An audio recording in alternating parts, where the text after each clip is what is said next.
mic and start. Can you see me? Hear me? Yeah, I can hear you, bro. You good? Good, bruv. How are you, sir? I'm awesome, bro. For 3 o'clock in the morning. It's one of your earlier times. Excellent. One of the earlier times. I like that reference. So yeah, what's happening? You have some questions or something? I was just walking up and down the road, and I was Like you do, feeling sad about family members and friends dying, and I was thinking about. I've done a little bit of martial arts and philosophy. I'm a mediocre student of martial arts, and I was thinking about the phrase "meditate upon death." And I know we should all meditate upon death every day, and it was brought home to me starkly today. I've still got both my parents and my brother, and a lot of my friends. I've not experienced death in a great way, and my friends have, and my family has, and my family, my close friends and close family are about to, and I've got a close friend who's recently experienced it. So like, it just came into my head, and like, it's become very pertinent to me today. Right. So I want to have the phrase "meditate upon death every day" as taught by martial artists and Sun Tzu and the Wu Day and the Wu Wei, or the universe. I don't know what I'm asking. I'm a student asking a master, so you know what I mean. I see what's going on. So when I say to you, what I meditate upon every day, one of the main things I meditate upon is death every day. Not because there's death in my family, but because I want to understand what we're here for, what it's all about. And death is one of them greater fears that humanity has. It's one of them existential things that, you can't stop thinking about it, especially when you get ill, when you see another family member being going through some unrest in their life to do with, say, illness or COVID. These days it's COVID, and chatting about. Yeah, so but you start getting interested in your own mortality, and that's why people go on fads, diets. They want to live more healthy. They want to live longer. They start to understand what they've been doing when they were young is becoming a detriment to them because they've got ill health now because of what they're doing. They're understanding that food is medicine, and you should be putting the appropriate fuel in if you want to have a healthy existence before you pop off. And what I do when I'm meditating on death is to see myself, visualize myself on the bed dead, and people get into my house eventually. They begin to realize I'm not answering the phone. I'm not answering anyone in the family. They come to knock on my door a few times. They get to find out I'm definitely in the house, so therefore there must be something wrong with me. They kick in the door, they break in the door, they get a locksmith, whatever. Let's say it's a nice thing. My daughter's found it, and they get a locksmith. She's got a spare key and gets in. And they find me on the bed dead, okay, or whatever state I'm in, okay. Probably doing something wrong. We find me doing something wrong. I just conked out. Just reading some wrong things, or watching something on YouTube I'm not supposed to watch, or people say, "I see, okay, he's dead watching this shit." Are you quoting Marilyn Manson? Yeah. There's something wrong. How would he like to be portrayed? I'm gonna, because I like to walk around naked. So you know what? It's like they're definitely gonna find me naked. So do I, and so does Jennifer Anderson, and so does Brad Pitt. All humans like to walk around naked, bro. That's right. I ain't afraid of my body. I love my body. love what my body can do. It's luscious. It's precious. It's offensive and yet delicious. Did you say effective or offensive? It's offensive but delicious at the same time. It's like lickety split lips. Like licorice. I don't like licorice. Did you used to eat them things? Like curry? No, the licorice sweets. What are they called? All sorts. Yeah. There's one of them, the black ones. You know the ones. No, I know they've got a lot of black ones. What is it? The just licorice ones. I didn't like them. They're you know the tube ones. Is it the tube one? Cylinders. Like a battery. That's why it's cylinder ones. I didn't like them ones. I like the other ones, the sandwich looking ones. The one that look like a sandwich. The one that's white and black is nice, the sandwich there. Yeah, they've got orange and black sandwiches. They've got brown and black sandwiches. They've got pink and white and brown sandwiches. Okay. They've got every flavour of sandwich. In You've fact, got a thorough knowledge of all sorts, haven't you?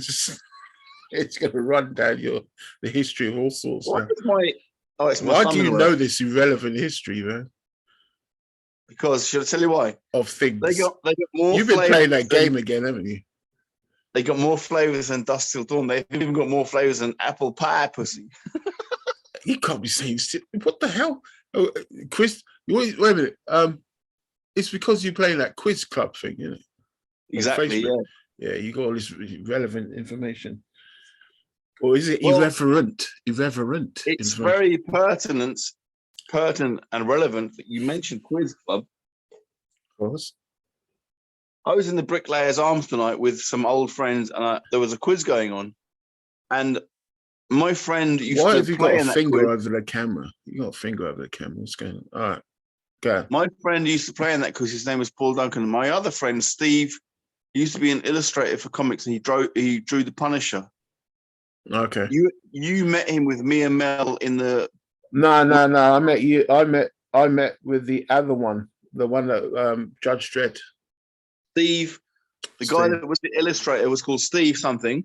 Yeah, he died. And you met him with me and Mel, and then he died. He died years later, like months later, or was it years later? Only months. Many months after. Good question. Yeah, it's good though. I've got some stuff signed by other people, and they knew him, and they were saying great things about him as well. Anyway, you in the pub. So when I was in the Bricklayers Arms, I went to look at a picture of my friend Paul Duncan, and there was a picture of this other friend, Steve, who was the illustrator for the Punisher. And I was brought way back 7 years in time to when I met this illustrator who drew the Punisher with you, with Victor. And okay. Me and Mel used to drink with this illustrator, and then when you met him, it was like we had a celebration night. Well, Steve, is it McMahon? Steve, I'm trying to think of his surname. His first name was Steve. I'll get it in a minute. Steve McMahon is still alive. That's not the surname. No, it's a different illustrator. Oh, you got to find out. And we'd have Jamie to research things really quickly for us on Google. Yeah, you could remember that. So. I could probably do it on my phone, and so could you, but we're concentrating on. Yeah. So going back to the deceased and licorice flavored stuff. Meditating on death, yes. Till death. They come in, they get in, they find me naked and blah blah blah. And they say, okay, let's take it to the mortuary, hospital, whatever. Coroner does a report, blah blah blah. But in the background, it's me. It's my whoever finds me, the family, begin to deal with my stuff, the will, what they're going to do at the funeral, all that kind of stuff. And then eventually the funeral's over and the wake's over and everyone's cried and whatever. Yeah. Whatever is what I put in my will gets sorted out. And years later, people will forget the day I died on. They'll just start remembering what I did for them, or what I did for the family, or what I did in life, Yes. And then that will soon start getting forgotten unless there's something I've left behind. Now, if I've left behind good memories and good, I've left heaven behind. As far as I'm concerned, I've left heaven behind for my children. I don't believe it. Obviously, I'm atheist, so I don't believe in heaven and hell as a thing. To do with a God, a negative place where you go after death if you've done the wrong things during your life. I don't believe in all that bullshit. but you know this. So I'm saying, in reality, as a realist, I'm saying if I, when I'm dead, because everything goes to entropy, everything dies, everything's going to die. So everyone around you can see is going to die one day. Everyone's going to do it. So it's no point getting vexed about it. You know, you just got to know that when it's your time, blah, blah, blah, da, da, da. So make sure that your life was about something. Yeah. Make sure that every minute you've got is spent doing something good, positive for everyone around you, whatever. You know what I mean? You all live on the same planet, right? Yeah. So this is BLAPPS philosophy, is I love you and there's nothing you can do about it. So this is what I'm saying is everyone around you came from the planet Earth. Everyone's come from Mother Earth, is the grandmother, you know what I mean? I have a question. 1 second. And father is the son, and the moon is auntie, and the stars are my cousins and nephews and nieces and friends and family, and you know what I mean? And grandfather time and all that kind of stuff. It all related to space, because we're all living in space. So if you're saying like everyone on the planet is your family, you treat everyone like your family, then you do something for the planet, don't you? What we're living for is to make the life better through your existence. You're only here for a speck of time. You know what I'm saying? Yes. This is why I don't follow my birthday. I don't follow Christmas. You know, all these Hallmark holidays and stuff. I don't follow them because no one's taking note of the Earth's age. You know, the birthday every day, right? So when was his birthday? My mum had a birthday. The day I was born, that's my mum's birthday. Explain that. The day I was born, that's the day my mum gave birth to me. It's my mum's birthday.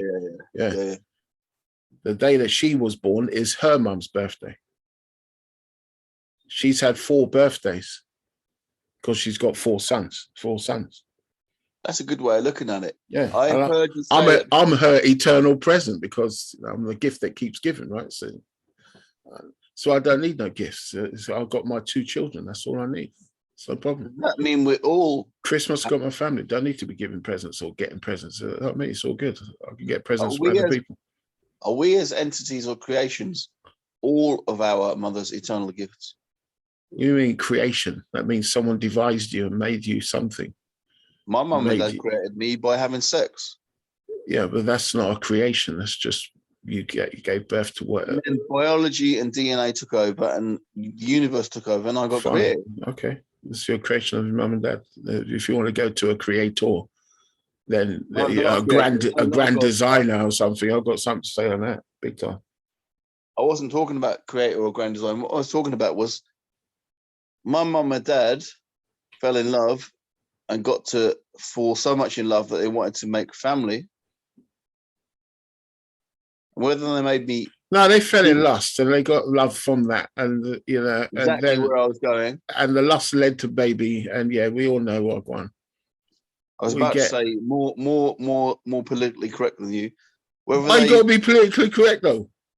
Because we're on a fucking podcast. Because... Yeah. Okay. Yeah, this is called the fucking Boogie and BLAPPS. The fucking Boogie and BLAPPS talk. Better living and positive propaganda system. This is called Boogie and BLAPPS evolution scheme. Talking about real knowledge. BLAPPS talk. It's probably better to be called BLAPPS talk because you have the platform to sell it. Okay. Anyway, my mum and dad thought they fell in love, but they really fell in lust. They still got jiggy and created me. Of course, I can tell everyone else it's love. I don't want anyone else in life. But even if it was lust, it was still love. Get that? Whatever. What do you want to call it? No, I want you to expand upon the theory. Even if it was lust, it was still love. No, lust and love is 2 different things. Which one are you saying it is? So lusting after someone, I can lust after a girl walking across the street. Doesn't mean I'm in love with them, does it? I can have love for that person across the street, even though they're a total stranger, because it's a human being. I can love a human being. That's very true. But I'm not in lust with them. It's just another human being, which I love because I'm a person of the planet myself. So they're my family. Yes, true. Right. But in the same vein, I've got love for you. I don't want to see you destroyed. If I see your car coming and you're walking, looking on your phone, I'm going to grab your back. Yes. You know what I mean? I'm going to try and save you. I'm going to, yo, shout, throw something at you, get your attention, whatever. But you know what? It's not about like saying, I'm in love. I need that woman because she's walking across the street looking so fine. Okay. No, it's not like that. It's just understanding where you're a human being and animals. You could fall in love with anything you want. Guess what? You proved your point and I forgot mine, so you win. Okay, I'll win this round. That was easy, man. There's no rounds here, bro. Where's my glasses? You're easy today, man. It's nothing.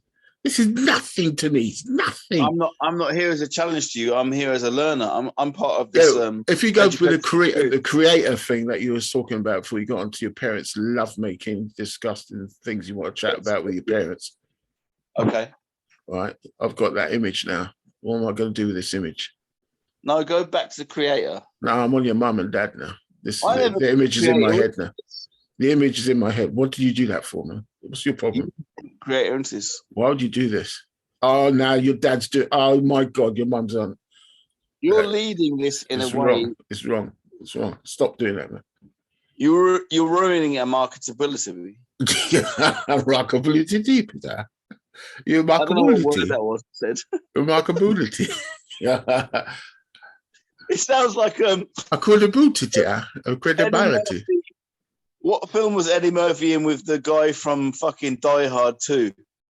Alien. You're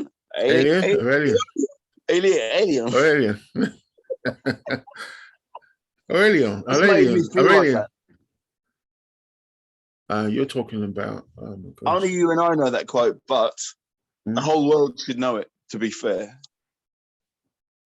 True story. If you're going to play the movie lines game, though, failing the job. You were failing big time, yeah. So, if you what's his name?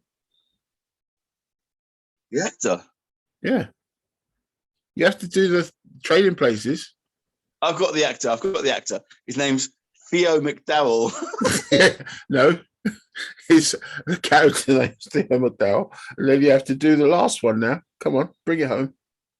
The last one? Yeah. From the same film or his latest film? No, from that film. He did the quote, so you have to say who did the quote. You have to say the character's name. Well, the character was Theo McDowell, and he was talking to the Queen of Zamunda. No, it doesn't matter who he's talking about. He delivered the line, Aurelian. The king? Yeah. King's wife? The king? The king. Got his own money, baby. The king's wife was called Aeolian. Alien. Alien.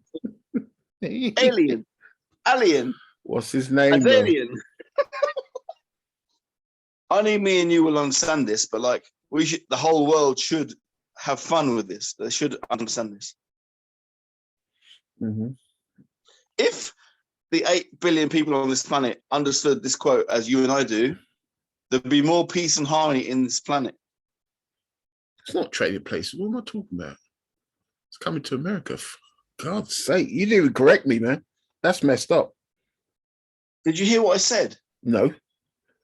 I said, if the 8 billion people living on this planet understood the joy and harmony in that simple comedic quote from a film between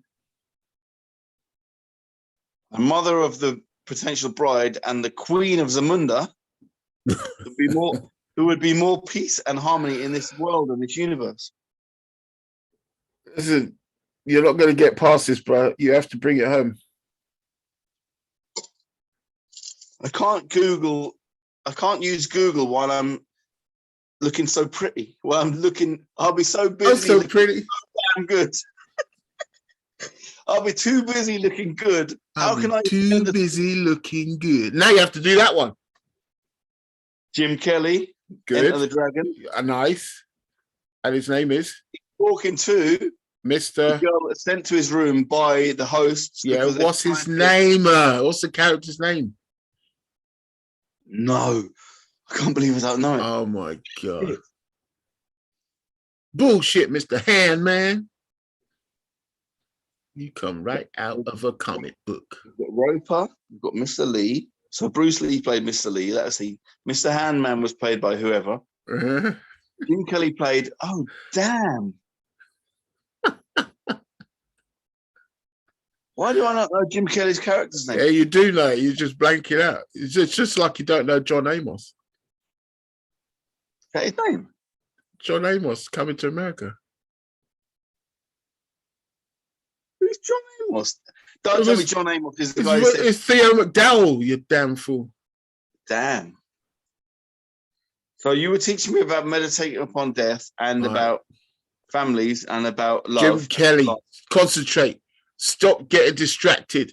Stay on target. Stay on target. That's Star Wars. There's Star Wars. There's one trench and there's one exhaust port. What's it? Gold leader.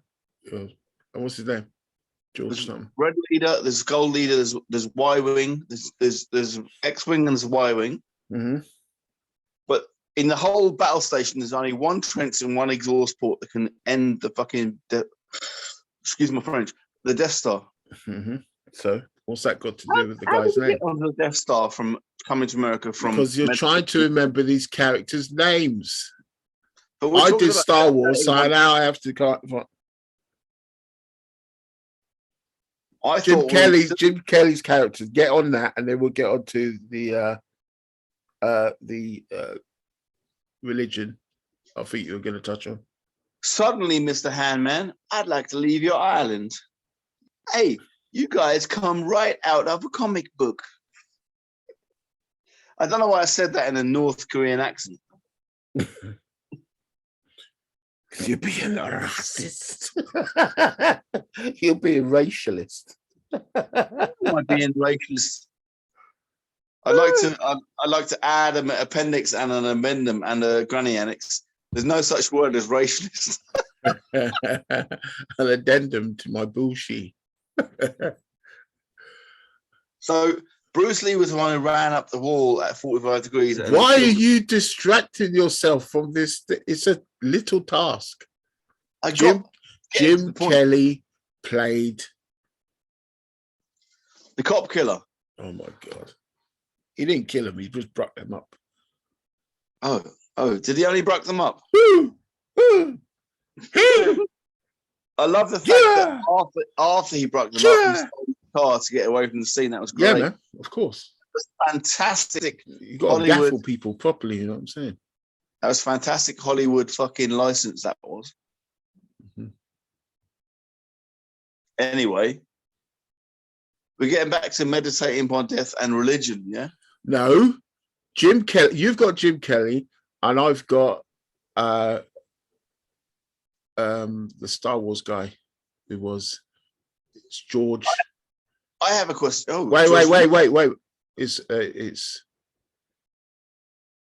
oh, I know it. Graham Ashley. Don't lie to me. Is that true? Get in. And you know how I know that is because when I first did the first 20 questions for the Movie Lines game, and I put them on YouTube, that was one of them.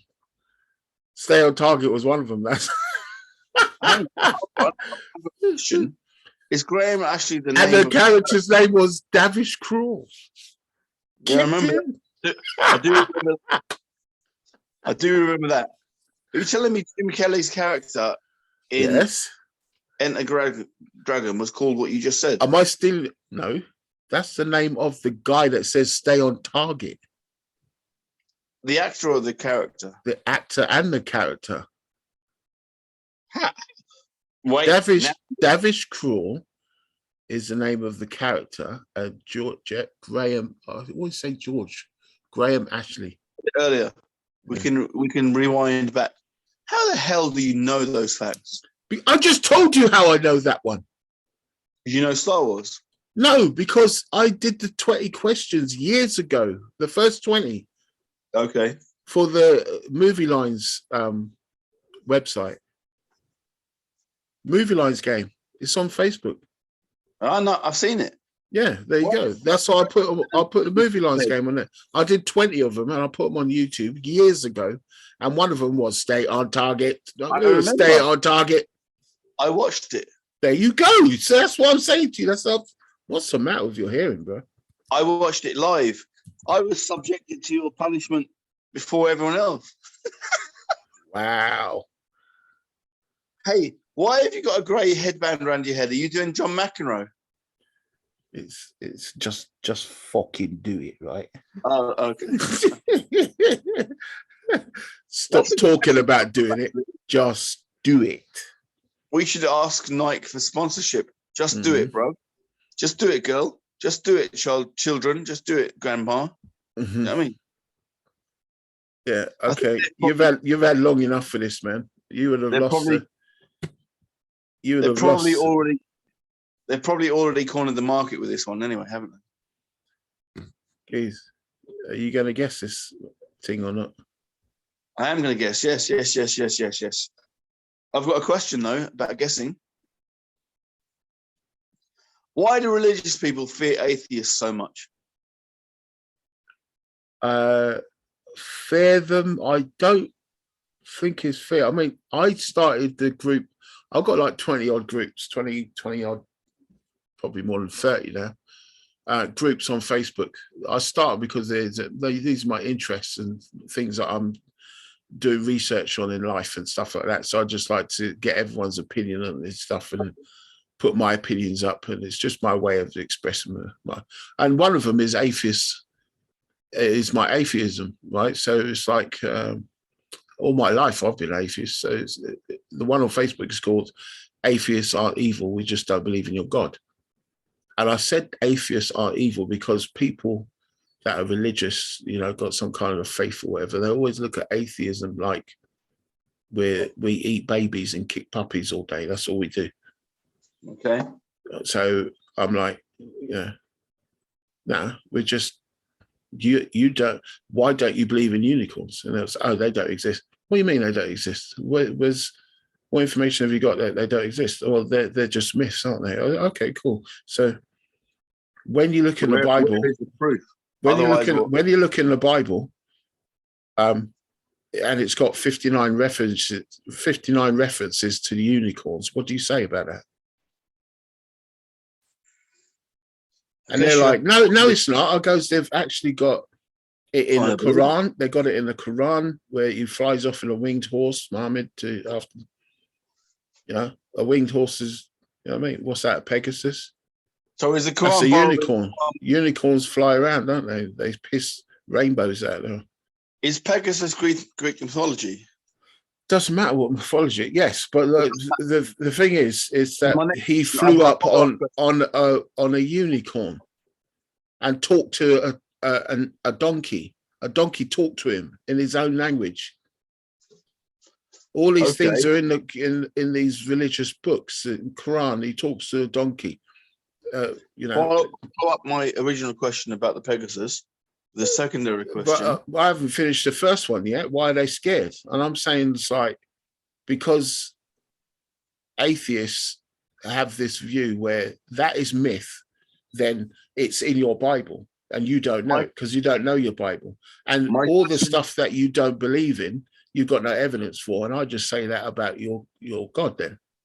My question was based in the personal experience. Yeah, that's it. I'm telling you about my personal experience. This is why I tell people that are religious all the time. This is why I don't believe in it. It's because there's no information about it. There's no evidence for it. If you had evidence now, everyone would say, "Oh, look, there it is. There's the God over there."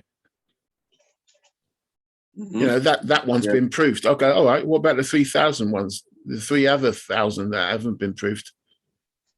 I'm not atheist about that one anymore because that one's real. There it is over there. Christopher Hitchens and Ricky Gervais said, "We believe in one less God than you, motherfuckers." Okay. I shouldn't say that. No, you're paraphrasing. They actually said you've got it down to believing in one God. We just go one God further. Mm-hmm. Yeah. But like, if you're going to talk about why people dislike atheists so much or scared of them, then I'll say it's down to this: they bring a reality to them that stops them using their Bible as a soft, cuddly toy, their teddy bear. Definitely. Their Bible, their Torah, their Quran is a teddy bear for them, and they're holding it tight. And when you say, give me that teddy bear, you're grown up, they're like, no. And you see how a baby reacts when they get their baby teddy. Yeah, yeah. Stamp the ground, throw themselves on the floor. You give them back their teddy bear and they're like suckling. Yeah, everything's nice now. You know what I'm saying? And that's exactly what you're doing to these guys. You're taking away their rug from underneath them. And they just get vexed and angry and scared. So that's true, but that's one way of looking at it. Well, it is the way I look at it.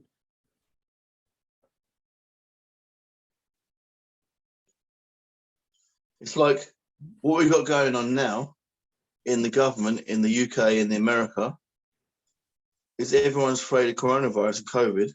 Mm. But we're all believing lies to take a vaccine or not take a vaccine. It's the same as religion. It's the same as atheism versus religion. Right. No, it's not the same, but it's like there are similarities to be drawn. Right. So what do you say? What do you say? With religion and atheism? I don't know what you said, man. My personal experience was I was in a group meeting 10, 15 years ago in Lucy Farm Club. Yeah. And people were quoting their religions to God because God was going to save them from persecution, racism, what's another word for poorness? Poverty. Poverty. Huh? Poverty. Like lack of education, lack of saving for every damn thing. Then they say, yeah, but God exists and God's from Eden and God will provide and blah, blah, blah, blah, blah. And they were talking about, I think they were talking about Black history, but then they started mentioning God a lot. And then my friend mentioned atheism and they all got bent out of shape. They all got slightly angry, actually, at the word atheism. And they took harsh offense to the word atheism. Which they get vexed with me because I go straight to the point, which is like they're all con men. If you're going to say to me, you know something I can't possibly know. You know about something I cannot possibly know or find out about. Then you've got special information I haven't got. Like what happens after death? Oh, there's this, that, and the other. Oh, you're a liar. I don't know. You're a con man because no one knows this. Here's a question. It's in your book because someone wrote it down because they had a dream. What, they smoked something before they wrote it down? What? Here's a question. Why is atheism a swear word or a poisonous word or a word to create such reaction? These people only read one book. Mate. It means atheist, the opposite of theist, doesn't it? Against theism. Well, I don't mind about these people. You know? I don't care what they believe. I've got no reason to have to be feeling anything about them. You know, they're just people saying they're like, I go around telling people my trousers are made out of carrots. Yes. And they're like, no, they're not. I go, they are. Prove they ain't. And they say, no, I don't have to prove they ain't. You have to prove they are. I was like, well, I just told you this proof. I've got other people that witnessed this proof. Oh my, do you remember this time when we were in the academy? And this guy goes, me personally? Yeah. We're in the academy. We're having a debate, obviously, with public people just coming in. We're having debate, you know, normal day. Yes. This one was about religion. And then someone goes, the miracles are real. I goes, no, miracles ain't real. I'm like, I do the impossible every Tuesday. And they said, yeah, but these all like reported by other people. You know, they testified that they saw Jesus walking on water and change the water into. I goes, yeah, everyone saw me do what I did last week. You didn't see it, did you? You didn't hear about it. They said, what did you do? I goes, you see the town hall out there? It's about 200 feet high or 100 feet or whatever, 150 feet high. I goes, I did a backflip over that and landed in full splits on the other side. Okay. And I did it in front of everyone, video cameras and everything. And he's like, no, you didn't. I was like, there's witnesses, bruv. It's on YouTube now. You can go and look. And they're like, where is it? I'll go, see, you're asking for evidence already, and I've just given you a testimony. So your testimony is the same thing I've given, and you're ready to say, prove it. All I'm saying is the same thing, prove it, and you cannot prove it. So therefore, why would I believe it? But the fact is, on this one, I can prove it. Here's the video. And he looked at the video. I was like, this doesn't show anything. I goes, yeah, but you weren't there. The other people were there. They took the video, and it's me doing a backflip over a toy town hall into full splits in front of everyone. So I did it, and now it can be reported as such. And then 2,000 years later, people will be saying how I did a backflip over a town hall in Luton. Okay. You see what I'm saying? And they'll be like, wow, that guy must be a god. He did a miracle. So it's a matter of perspective and how you can report stuff. And, you know, they didn't have no video cameras back then and stuff like that. So they had people reporting things and trusting each other's testimonies. But, you know, we've got video cameras now. We've got YouTube. We can look this stuff up. You know, this is why the internet is going to be destroying religion. You know what I mean? I don't worry about that happening. I think they should keep their religion. I don't want it to disappear. Okay. Yeah, let them have it. I don't care. You know, I'll keep my trousers that are made out of carrots, and you can keep your religion. That's fine, as long as you don't try and teach it to my children and their children and their children. So you don't want it to disappear. As long as it doesn't interfere with my life, that's cool. What's irrelevant to me doesn't matter to me. Do you see what I'm saying? I need to I need to pause for 30 seconds or 2 minutes. What's happening? Why you keep moving around? You restless soul, man. You see what I did there? Yes, I do. I did. Yes. All right. I'm getting people, even at this time in the morning, knocking on my front door, so I need to pause for 2 minutes. If that's good. I know. Put the camera off and the mic off, and then come back in a minute. Okay. If I can. I'll talk to the people then. Do that. All right. I ain't screwed. Take the mic off as well. I can hear what you're doing. I don't hear you pissing. I'm not going to do that. Shit. Non-technical idiot. I can't seem to take the mic off the camera. Hang on, where's the fucking... Mute. I'll mute you.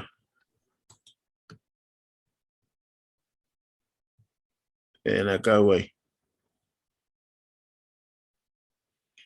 So talking about religion with Boogie is always a long thing, because he comes from the same kind of family I come from, deeply religious, yet separated by some people who are deeply not religious.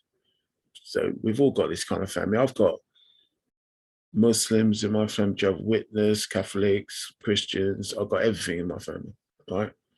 I've got different cultures in my family, people from different countries in my family, everyone.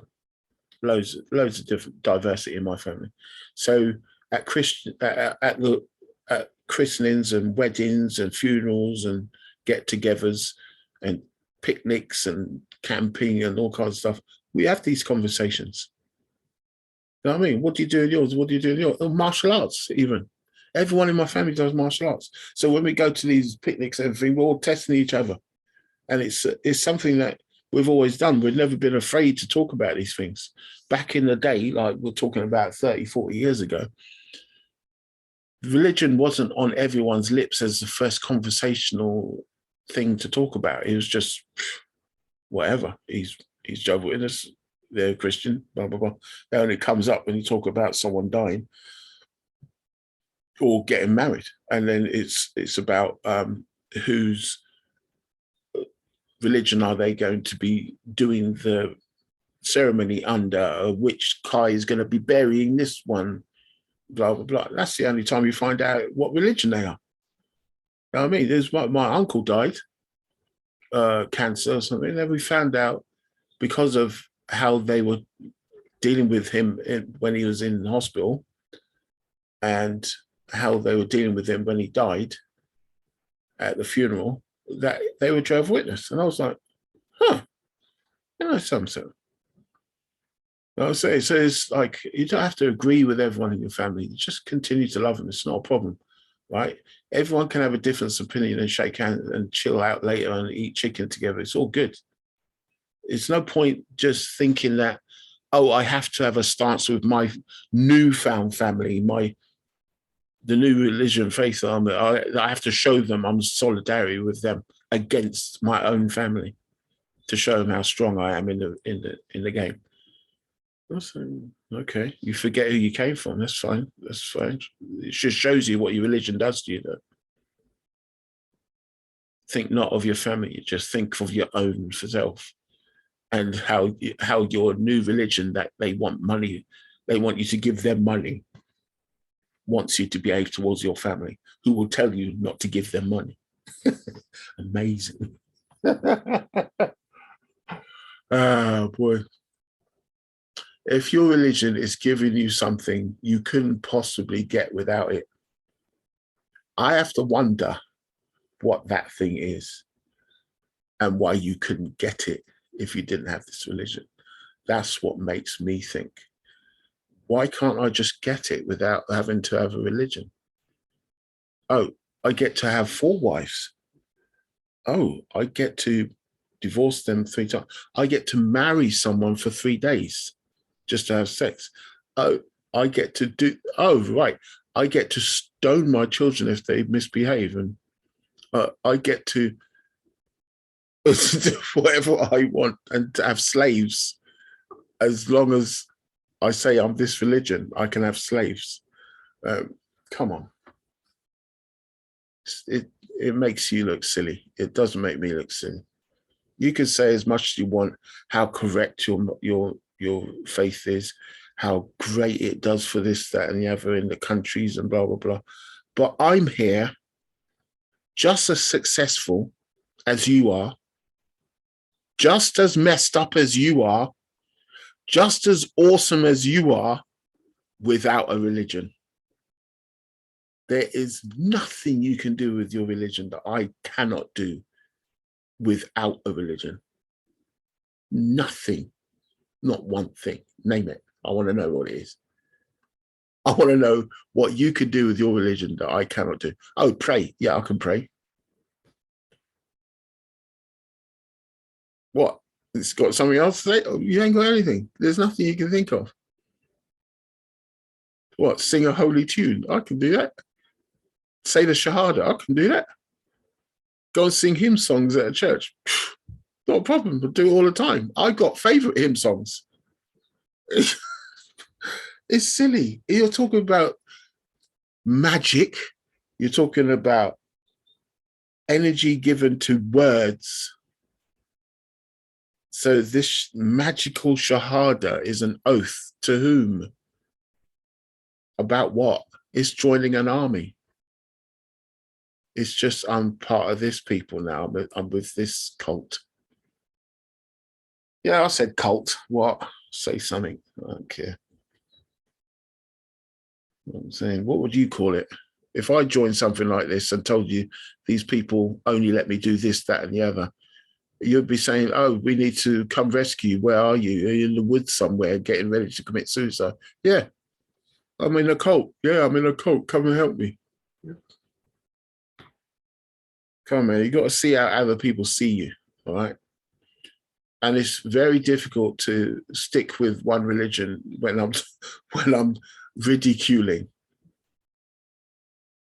all religion and faith, but some are crazy than the other. And the craziest thing is, you look at this podcast and say he's spouting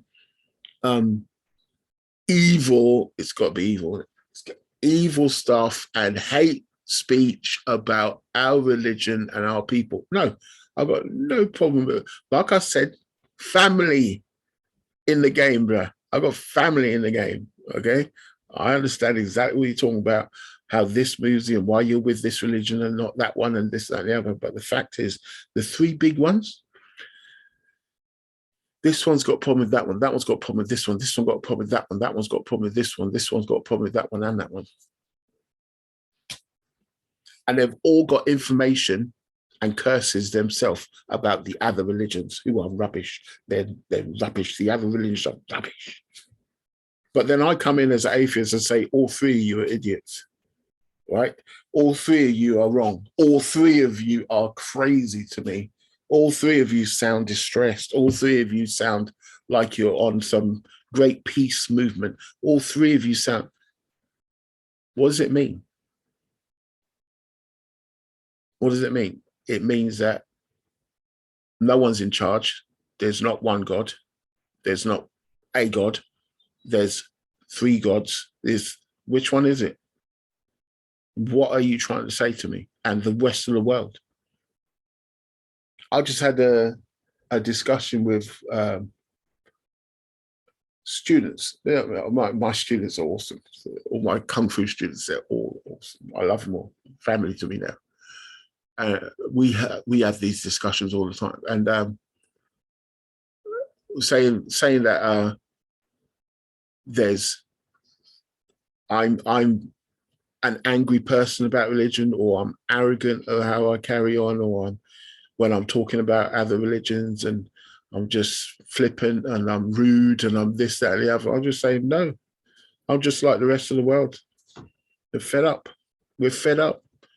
It's too much now. It's just so far you will go listening to other people. Well, you back, G. Put your mic on then if you're going to say something. Man. Yeah, I'm back, I think. Well, take your mic off. Unmute. Ask to unmute. There you go.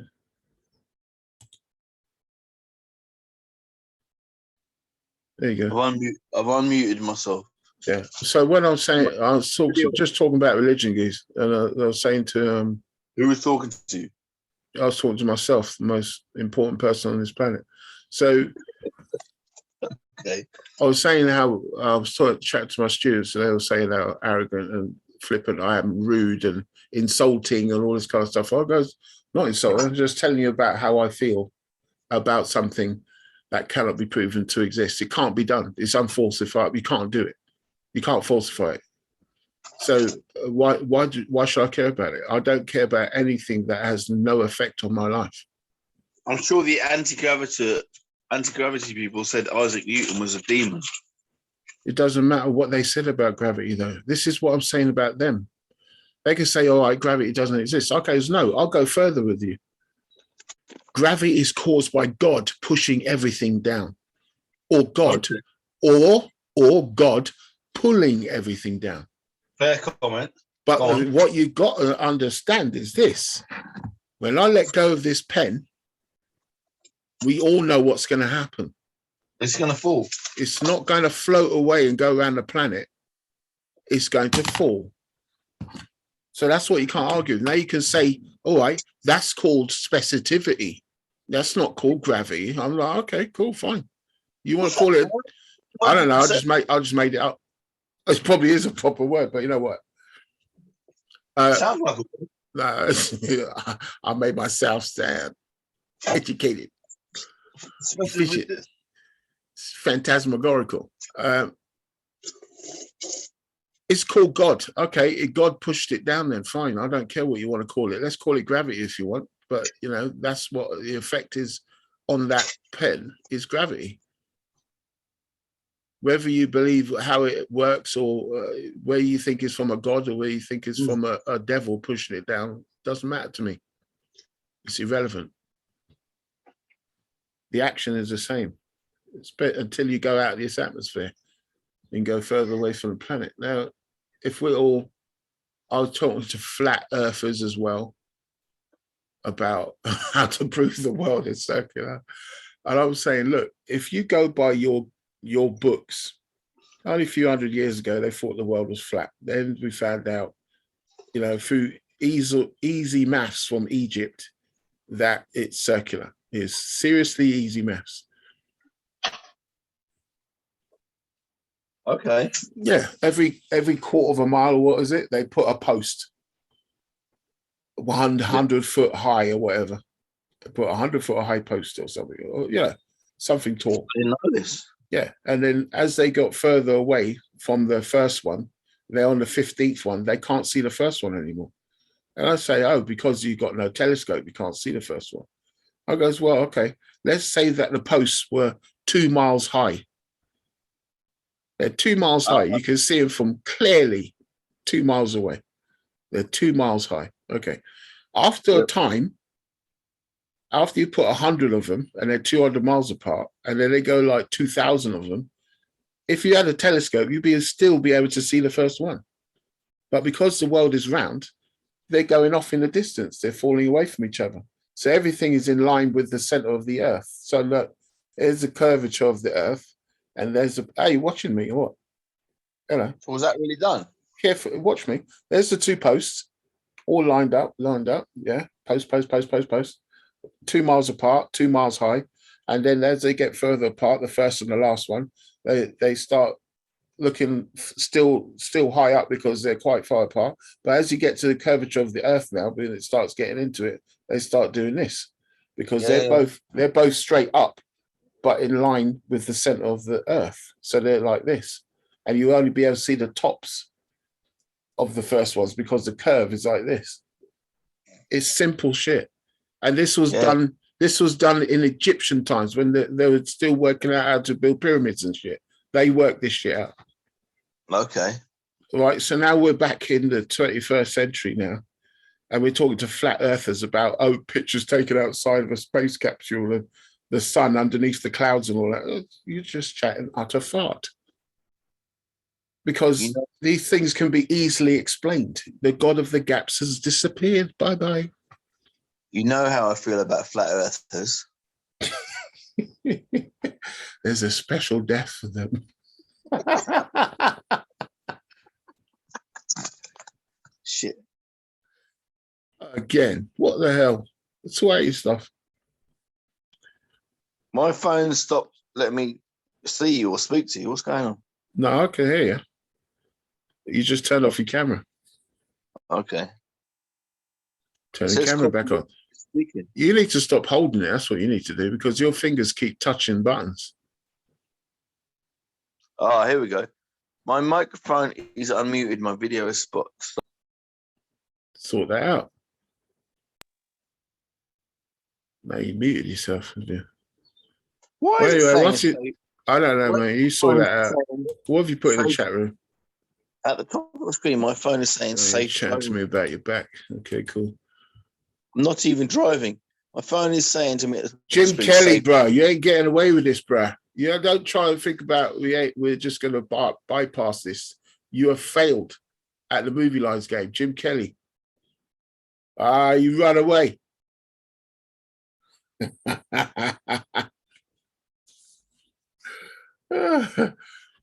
Jim Kelly was Williams. We all know this, but Boogie, he has so much random information in his brain. He forgets the simple stuff. Where is he? Come back, Chuck. Come back. All right, people, I'm going to continue without him because we have no knowledge of when he's coming back. Is he trying to text me? I don't know if he's coming back, people, so I'm going to carry on. Another massive debate topic is he said he was distracted. He's coming back. He's coming back in a minute. So anyway, another debate topic that comes up frequently is women, obviously, and why they do what they do.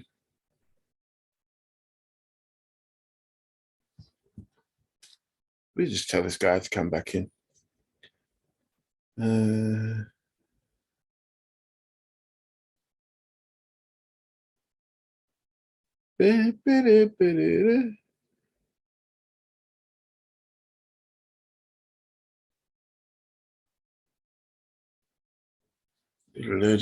here we go. He's back. I love the Addams Family.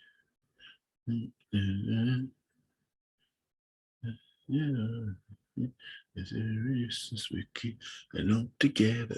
Keep the Addams Family. The houses are museum. The people could to see them. We all scream. The Addams Family. Unmute yourself. Neat. Can you hear me? Sweet. Yeah. I think I was going to sing the whole of the Addams Family, but he disrupted me. And I asked you, Jim Kelly played in Enter the Dragon, and you're supposed to come out with the answer, which is, you've looked it up now, haven't you? No, I haven't. Yeah, you lying Ross. Good. Yeah, Williams. Oh, shit. Why'd you have to tell me? Because, no, you get on my nerves, man. You're fucking trying to look it up, innit? No, actually. Yeah, right. That's why you went off about you're trying to figure out your phone. Leave your phone alone and it will be fine. Stop lifting it up. You keep touching the screen with your fucking... Anyway. Yeah, I was chatting about the other debate topics that normally come up when we chat is women. Anywho. And our children. Yeah, women. Yeah. I was going to say children as well. Women are almost... Women and why they do what they do. Women are almost an alien race.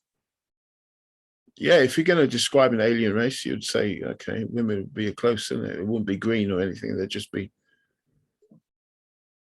They just want to fuck you up. That's all. Wow, I wouldn't go that far, bro. You're the evil entity on this planet. No. Prove you wrong anyhow. Even if you said, I like fucking toast with jam on it, red jam, you'd end up believing the opposite because they would prove you fucking wrong. That's you're talking about. I don't get that problem. I've got no such problem. I've got a great relationship with women over.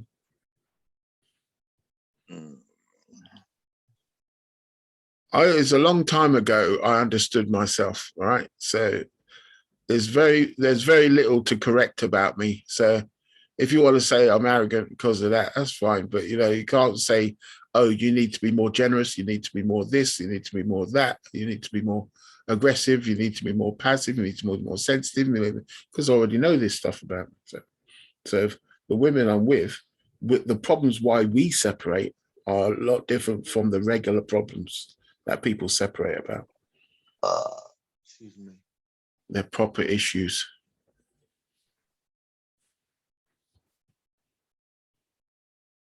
Indeed. Proper issues indeed. Can you expand upon that theory? Which part of it? Women and proper issues.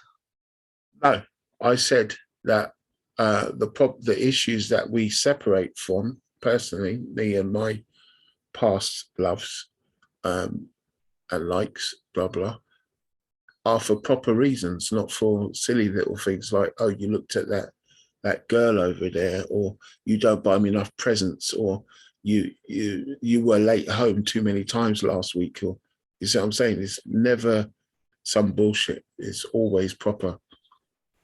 A minute a girl would say that to one of us, you were too much late home for last week, or you... See, you already fixated on one of them excuses. Well, I was going to fixate on 3 of those excuses. I just made them up. And say, any woman that would say that would be consigned to history.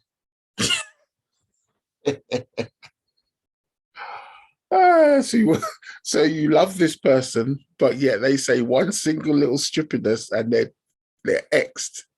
They're 86th. Of course, they become X-Men. They become part of the Marvel universe. You're lying. Why out, bro? I'm trying to lie. I don't think you're telling the whole truth.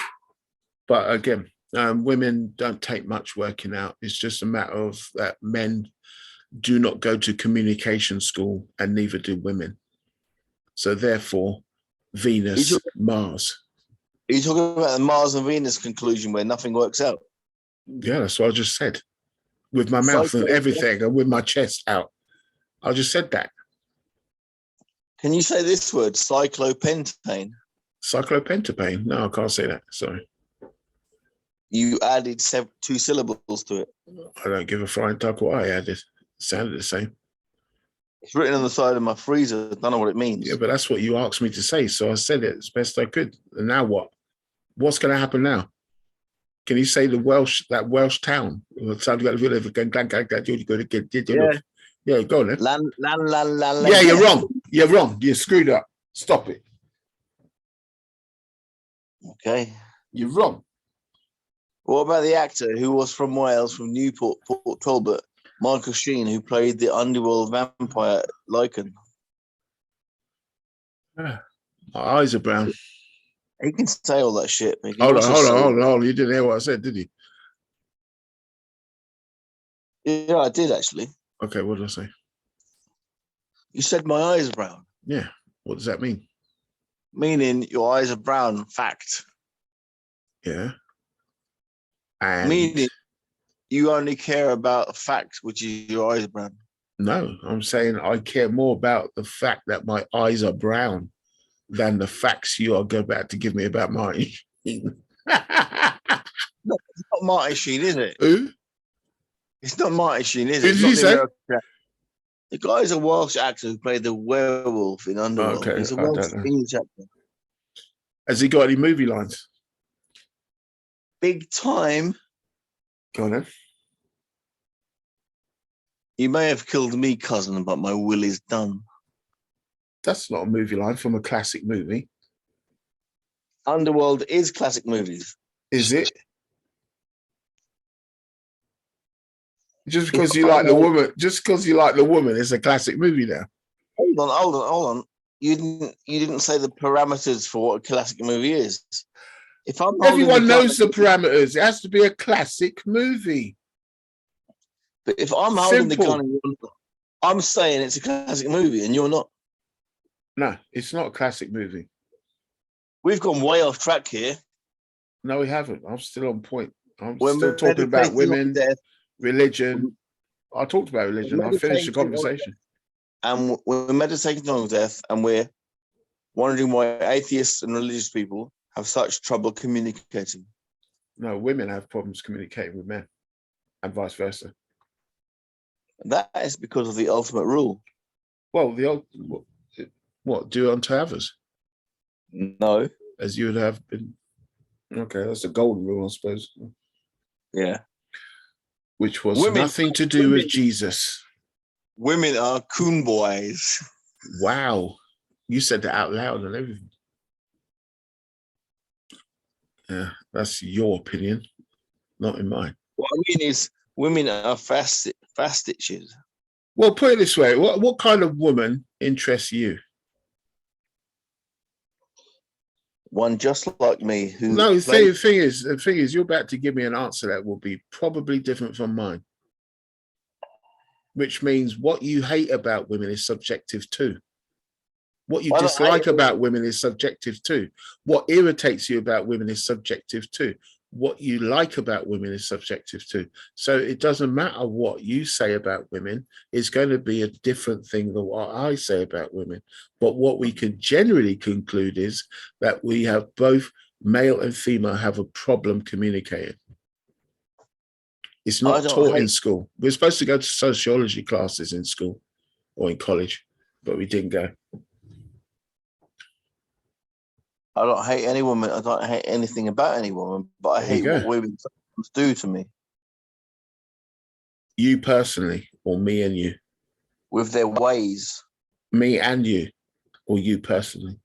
I don't understand the question. Do the women do to you what they do to me?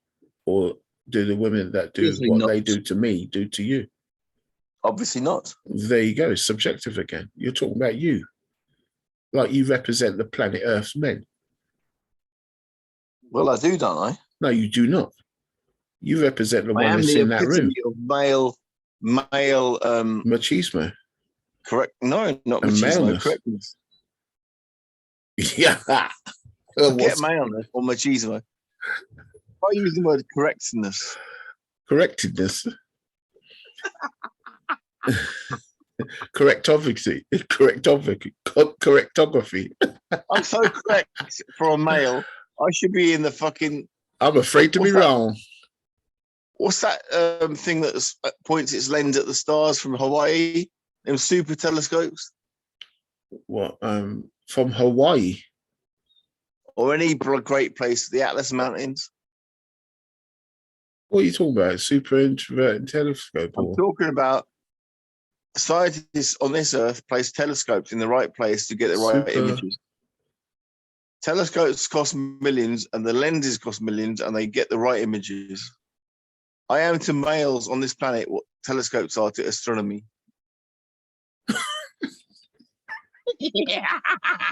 That's severe bullshit. Oh, wow. That's just aggressive bullshit. That's the only kind I know. Is there a different kind? I don't think so. No, I don't think women are frightened of you like that. And I don't think you're frightened of women like that. I only know aggressive. You're just like every other man. In front of a woman, you become lame. You become lame. I'm just a boy saying to this girl, please love me. Yeah. Am I quoting Julia Roberts right now? You become lame. Did you hear what I said, though? It's very profound. You'll have to revise slightly. You're just like every man when they become in front of a woman. You just become pathetic and small. You become nothing. Oh, you're lame. You're lame. I wish I'd said it before you said it. Every man in front of a woman. Okay. You're just like every other man that is confronted by a woman. You become lame. No, you become aroused and you become erect. No. It's nothing to do with you. It's how a woman feels you are. Interesting. Yeah, it's how a woman feels you are. You're either a king or you're lame. It's always something. A woman will always find something to make you better. Even if you're a king of all kings, there's still something that can be improved. You need to set the dinner table better, though. You know what I mean? You need to be able to talk to my daughter in a better tone of voice. There's always going to be something that's, they can make better about you. Carry on. I asked the question, why would women need to ask that question and find the thing that needs to be made better, or you can be better even if you're already doing quite well? Why do women need to? You said you postulated the theory. Yeah, because they've grown up thinking about the most perfect person for themselves. So when they meet you, you become very close. And if you're now number two. So what they're trying to do is change you to be number one. They'll work with you. You know what I mean? They can improve you until you become their number one, which is what they've dreamed of. White picket fence, 2.8 children, all that kind of stuff. But we're all human. We're all fallible. Yeah, but the women are perfect, right? So when they meet a man who is imperfect, Are they? All women are perfect. Get to know that. This is the reason why you always mess up with women, because you don't understand. Women are all perfect. All women are all perfect. All women are perfect. Why would you say this when you know I will kill you for it? Why do you say this? Well, you know I will kill you for it. All women are perfect. Okay. Yeah, but you didn't hear what I said, though. You're listening. You're hearing audio coming out of my mouth, but you're not listening. Guess what? I'm all both ears. I'm 360 degrees of my antennas. I'm both ears. I'm all I'm about all in, bruh. Cash my chips and everything. Everything. Everything. Yeah. Zod, by the way. Superman. I think it's Superman 2. Mm-hmm. No, it's probably 1, actually. No, it's two. Superman. Still listening. It was Superman. Yeah. And it was played by... Who played Zod, man? The English actor. Oh, I told you this a I know. week. Is he English, then? He's very English. Okay. Right. So what are we talking about again? He played Chancellor of a.r.m. in Star Wars. Okay. So Zod, you can sort that one out. Shit, his name is. You came out with it. You came out with a quote, so you have to find out who that is. You have to remember who it is. I'm guessing. Oh no, I have to guess. I've got it. I've got it. Terrence Stamp. Wow, is it? Terrence Stamp. It's not Terrence Stamp. He played Zod. Serious? Okay. Man too. Terrence Stamp, and then he played Chancellor of a.r.m. in Star Wars. And he got. Right. You're right. You know. I vote for a vote of no confidence. Queen Amidala said, "I vote for a vote of no confidence in Chancellor of a.r.m." Okay. And he was vote of no confidence in Chancellor of a.r.m. Yeah. He was in the Phantom Zone, which was basically a mirror. And when the mirror got shattered, he got released from the Phantom Zone and he came to Earth. How did he get shattered? How did he get shattered? Paris, Eiffel Tower, Superman pushed a lift full of a bomb out into space. Okay, cool. What was it? What kind of bomb? I honestly don't know. I thought it was a nuclear bomb, wasn't it? Of course it was a neutron bomb. Nuclear bomb. It had neutrinos coming to people's faces out of a television screen. Oh my God. Here we go again. Anyway, what were we on to? What were we getting on to? Women and things. To me in my own house in the 80s. I was watching my TV. Women and had being a perfect. neutrino hit me in the face. Women being perfect. Who's perfect? Concentrate. Focus. Power. Don't know. First time. Don't know. First time. First time. You're right. You're right. You know, the movie lines rules are these. You're supposed to give it flat. You know, you're not supposed to put any like acting into it. You give the line, and then they're supposed to guess it. And if they need a clue, then you act it out. But I always act it out straight away. Right.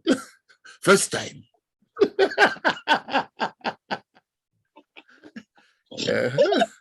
I fucked up. I fucked up royally. Yeah. Excuse me. I didn't realise I did that. But here we go. A failing of Vic. Da-da. So women are 100% because, you know, they'll always find fault with you. They're fine. They don't need any work. They're fine. You found them. So obviously you think they're perfect. Therefore you're correct. And so when they find you, when you've found them and then you say, I think you're perfect, they say you're correct. And then they say, you're not perfect though, you need work. I agree. Actually, I do agree with you. How are you going to disagree with that? I've got a whole world of statistics for thousands of years to prove me right. I've got three unhappy experiences to prove you right as well. Yeah. I mean, put it this way, right? You know, when this became really evident that pretty people have a harsh life too. Billionaires have problems still, even though they're billionaires. They've got everything they could possibly need. Because when you see Jennifer Aniston and Brad Pitt break up, and then he went off to, who did he go with first? Was it Angelina? Was it Angelina Jolie first? And then who's he with now? Another model, isn't it? Well, a weird thing came up in the last 24 hours. His side chick is Marion Cotillard. Okay. Who's she from? Where's she from? She a model, isn't it? She's from The Dark Knight. She's from Inception. She's Right, a okay. French. She's a Oh, French. she's Talia al Ghul. Yes. Ching. You're just See, chatting about her. After I spoke to you yesterday, Yeah. I couldn't believe that the internet has got blown up mad saying Marion Cotillard and Brad Pitt are the side chicks of each other, and they've caused each other to split up their relationships. And like, she's pregnant with his kid and all this shit.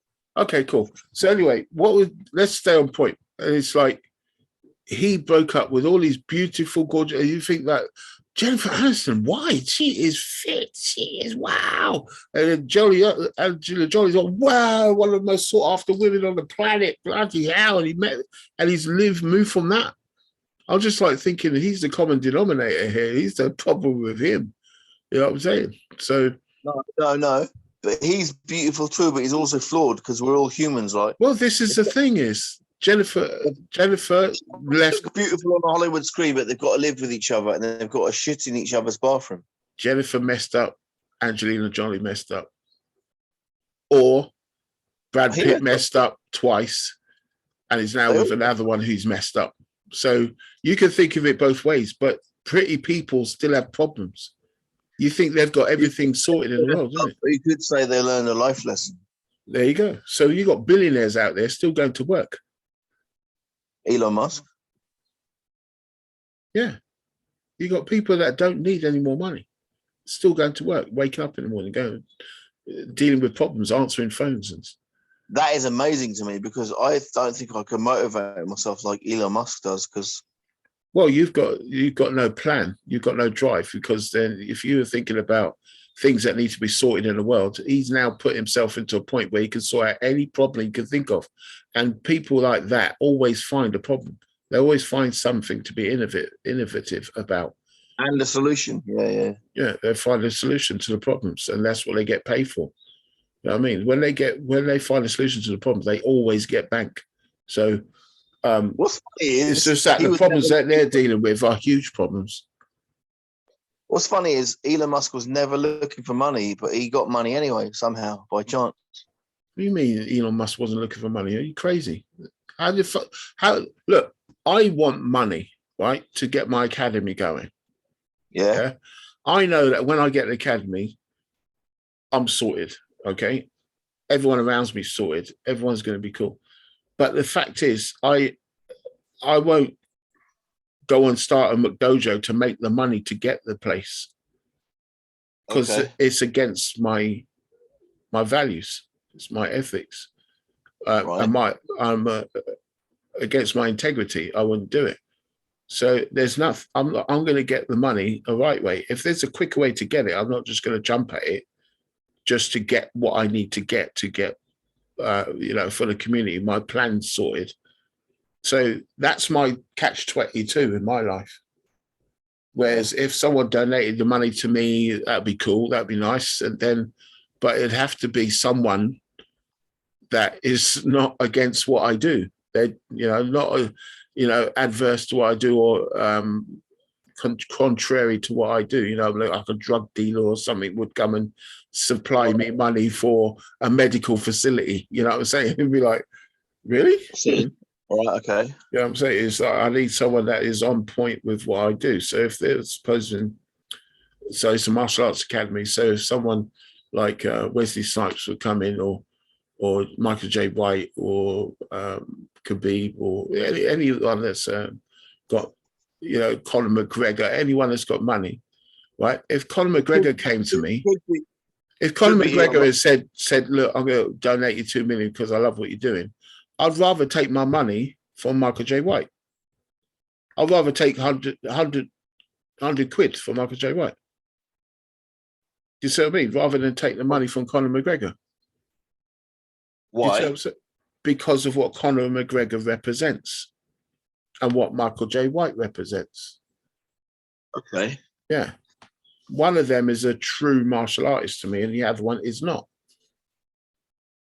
So if Floyd Money Mayweather offered you money, would you refuse it? He's not a martial artist. It's like depends. If I'm starting a boxing academy, yeah. But I'm not starting a boxing academy. I'm starting a martial arts academy. I'd need my money from Jackie Chan Bruce Lee, Yip Man. I'd need it from someone I find has got a high integrity. I don't know enough about Michael J. White, obviously, but he has been an actor in Hollywood, and he played a part in fucking Batman with Heath Ledger. Who did? Michael J. White did. Oh, right. Yeah, but you don't know him, like, you know what I mean? I'm just saying that he's more of a martial artist than Conor McGregor. Even though you know Conor McGregor before you know Michael J. White. I know it the other way around. No, I didn't know Michael J. White first, but... Yeah, you did. Yeah, you did. You just didn't realise you did. Conor McGregor... Michael J. White, his film was Spawn. His main film was Spawn. You know about Spawn, though, don't you? Of course I do. There you go. So you knew him before you knew Conor McGregor. Spawn was the first film that used computer ray tracing to make a sphere look real in computer graphics. Okay. So therefore, when Wesley Snipes was doing Passenger 57 and Blade and all that kind of stuff, did you know he was a proper martial artist? I had to believe it because he carried it off. No, too well did you know it? Did you know it? I didn't know. I did know it. But guess what? When I saw it on the screen, I knew no actor could pull it off unless they were a martial artist. Because I'm good enough to know. I'm good enough to know the difference. Okay. That's what people like to say about these people. Like Conor McGregor is he's a champion of this and the UFC and blah blah blah. But look how he carries on. He's very arrogant. He's condescending to a lot of people.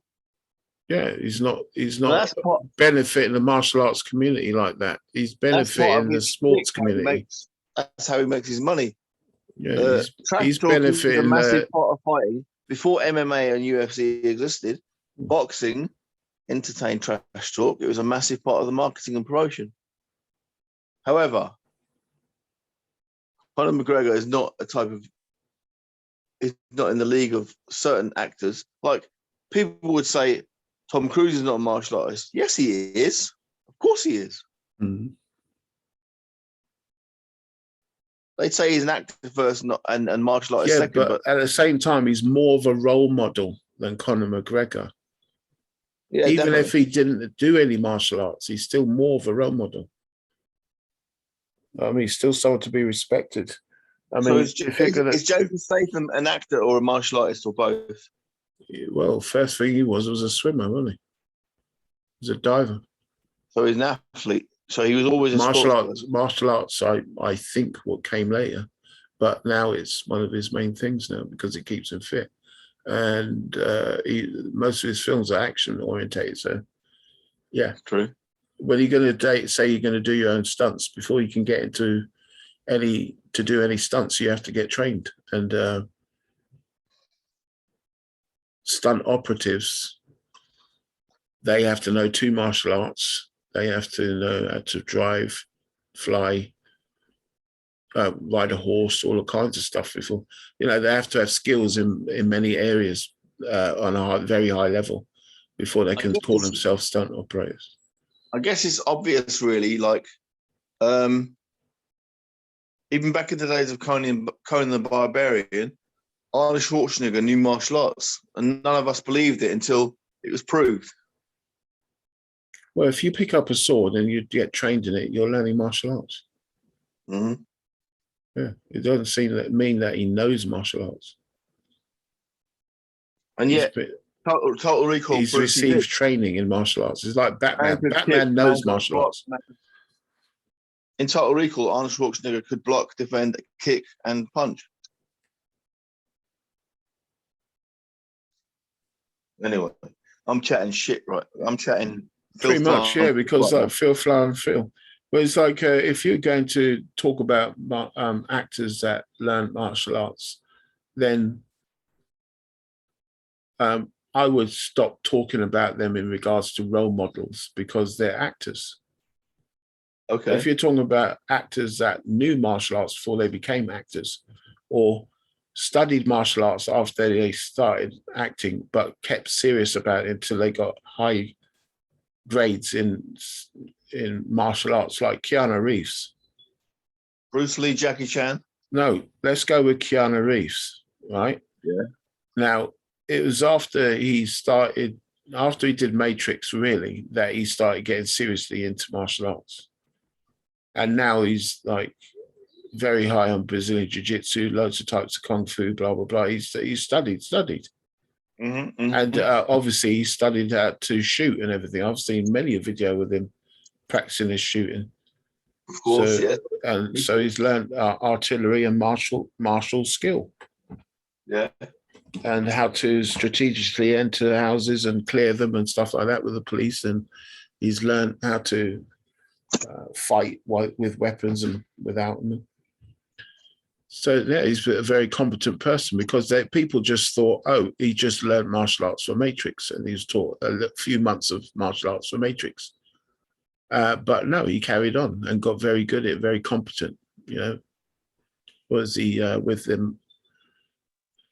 Machado, I think his group is Machado for Brazilian Jiu-Jitsu. Yeah. And he's hooked up with Yen Wu Ping in regards to learning Kung Fu, I think. Did a lot of Kung Fu films as well.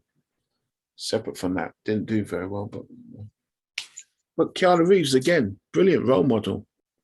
Hardly a martial artist, but I respect him more than I respect Conor McGregor, who's a great sportsman.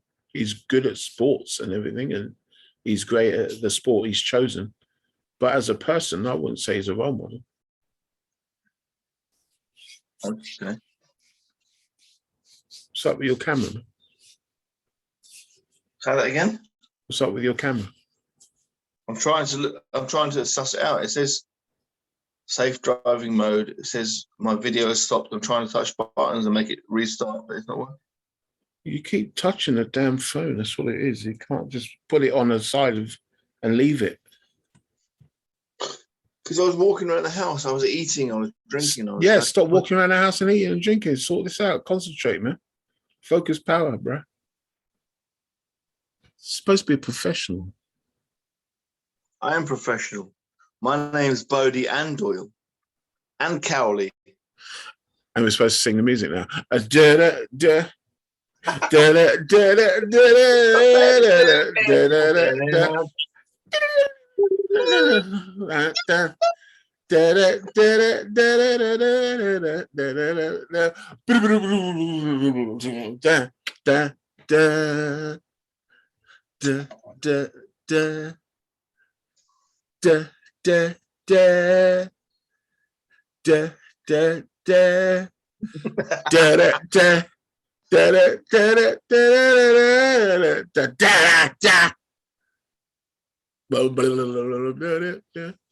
Anyway, whatever theme tunes are Persuaders is good. I have a question. Why did you put a jazz your camera, man? What? Why did you put a jazz trombone in the middle of that? I did not. How dare you? How very dare you, sir? Are you sure I did? I use no trombone of any sort. You sure I did? I despise what you said. My retort is this. You have no knowledge of music. Your music is suffering from you. Instead of sorting my camera out, I think I was calling you. Why are you calling me? Stop calling me. Go I was trying to sort my camera out and I called you on WhatsApp. I just go back like that.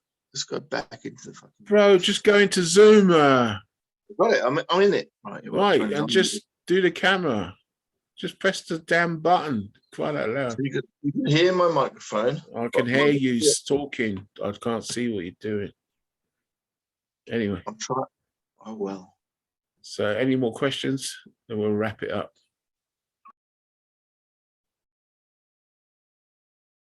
Done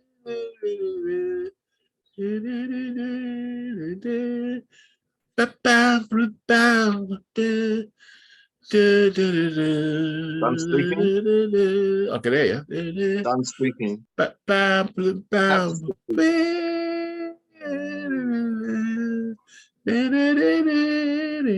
Persuaders. I'm trying to work out the theme tune. That's Persuaders. Sure of it. Yeah. I think it's a Persuaders. So don't call me Shirley though. Yeah. That's a better one. Who were the Persuaders? We hadn't finished it. Was it Roger Moore? No. Tony Curtis, or were they the Pretenders? Persuaders were Roger Moore and Tony Curtis. That must have been early. Persuaders? Wow. Yeah. It's doing my head in this one. Return of the Saint? No, that was just Roger by himself. The Saint James was Roger Bond. Moore. I'm not a number. I'm a real man. I'm from Wales. Ah, Pretenders. Is it Pretenders? No, Prisoner. No, Prisoner was that guy, but the blonde guy by himself. In Wales, I'm not a number. I'm a real man. Actually, it was filmed in some Suffolk town. Actually, Persuaders. Bing. Persuaders were Roger Moore and Tony Curtis.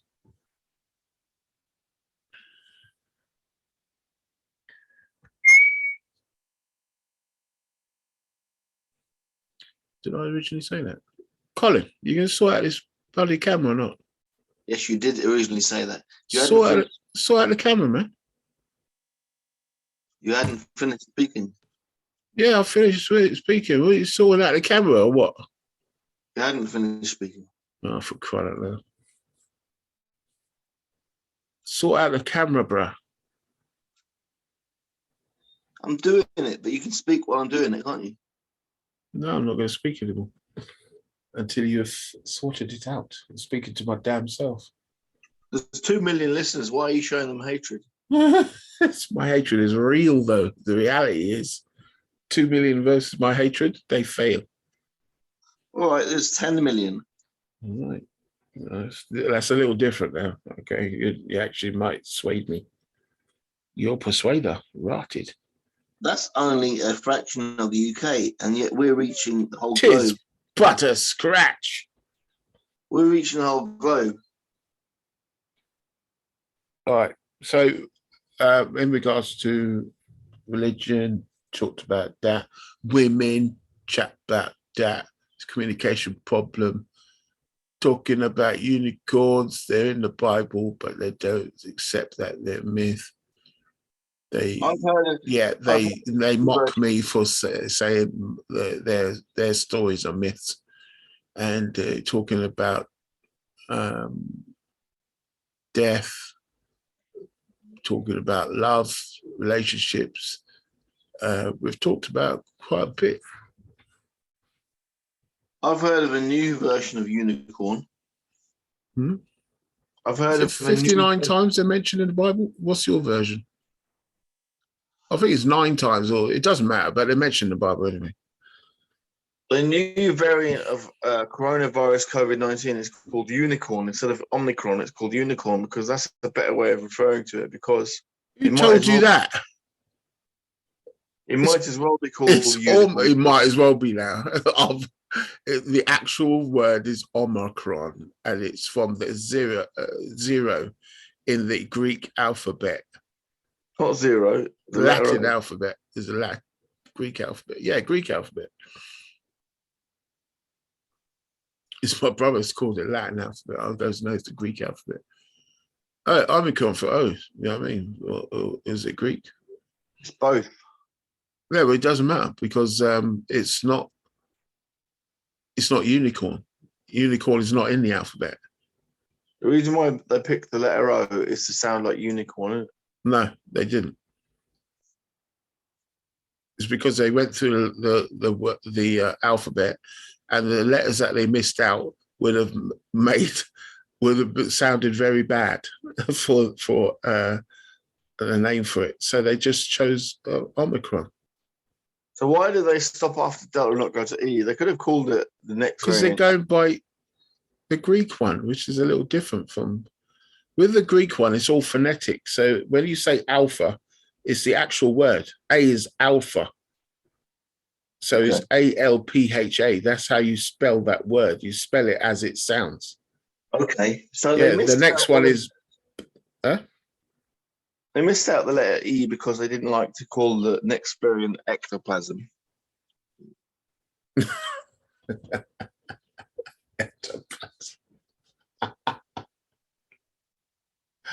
Ah, another film reference, loving it.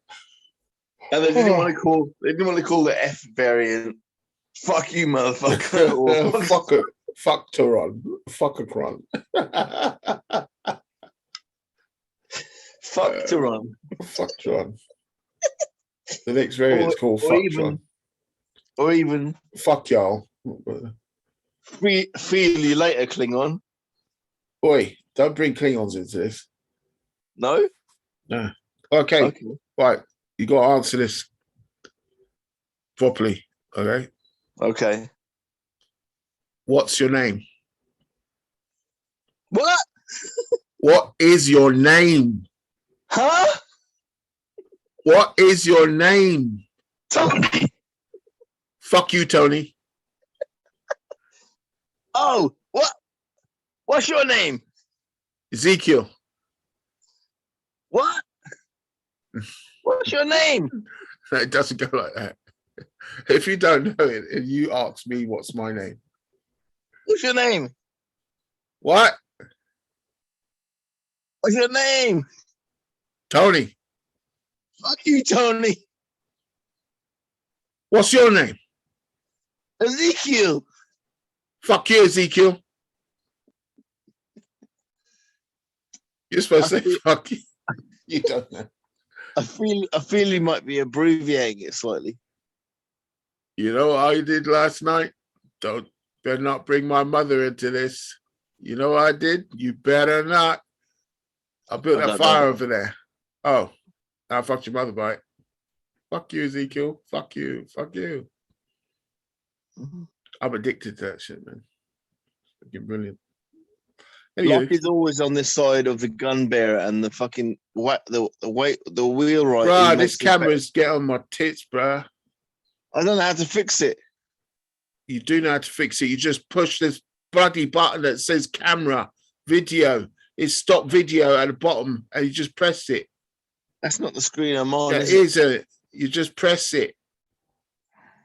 Go out and come back in, something. But don't just stand there without the camera on.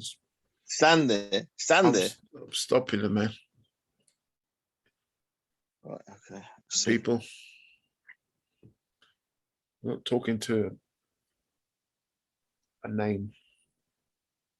Why not? People want to see you more anyway, innit? It's neither here nor there. It's over there.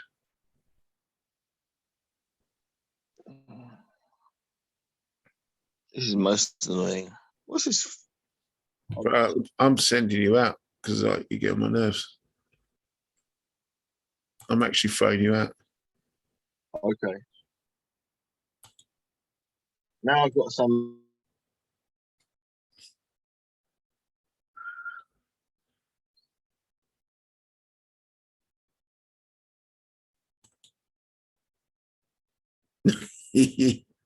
I thrown him out because, you know, he's not technically minded, he's our Colin. And his brain is stressing him out, and it was taking a mick. So he can come back in at any time and his camera will work. I have no understanding of why he's got these issues. But we talked about a lot, we got through a lot. And if he doesn't come back in, I'm probably just going to finish it here. And, you know, say, well, we're back. BLAPPS and BOOGIE are back doing BLAPPS Experience and BLAPPS Talk. And we're going to be doing these podcasts as much as possible. We're going to attempt to do one a day. And as you'll see, it'll become more and more professional, more and more structured, and not as chaotic as our normal stuff. You know, back in the day, it was chaotic, but it was controlled chaos. So, yeah, we're going to see if we can get back to that kind of normality. and craziness, but it's all for entertainment purposes. It's all harmless fun. If you got anything from this, that's awesome. That's what we do. And when we get back to some semblance of normality, we'll be doing this in a proper studio, and we'll be showing you the inside of the academy, what we get up to, what we're doing in for the community, making it stronger than that. And you'll be able to understand a bit more about where BLAPPS and Boogie come from, why we deal with the BLAPPS philosophy.